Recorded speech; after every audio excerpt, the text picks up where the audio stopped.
بسم اللہ الرحمن الرحیم۔ السلام علیکم۔ نبی کریم صلی اللہ علیہ وآلہ وسلم نے فرمایا، جب بھی ان کے امام، حکمران اور لیڈر اللہ کے قانون کے مطابق فیصلے نہیں کرتے اور جو اللہ نے اتارا ہے اسے اختیار نہیں کرتے تو اللہ تعالیٰ ان میں آپس کی لڑائی ڈال دیتا ہے۔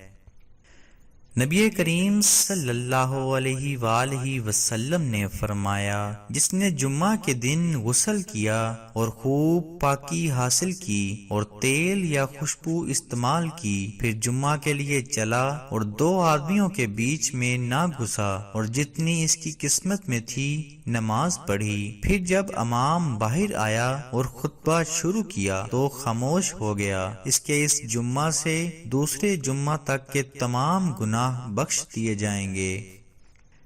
نبی کریم صلی اللہ علیہ وآلہ وسلم نے فرمایا، جنت میں ایسے کمرے ہوں گے جس کا اندرونی منظر باہر سے اور بیرونی منظر اندر سے نظر آئے گا۔ ایک دیہاتی کھڑا ہوا اور عرض کیا، وہ کس کے لیے ہوں گے یا رسول اللہ صلی اللہ علیہ وآلہ وسلم؟ آپ صلی اللہ علیہ وآلہ وسلم نے فرمایا، یہ اس کے لیے ہیں جس نے اچھی گفتگو کی، کھانا کھلایا، ہمیشہ روزہ رکھا اور رات کے وقت جب لوگ سوئے ہوئے ہوں اللہ کے لیے نماز پڑھی۔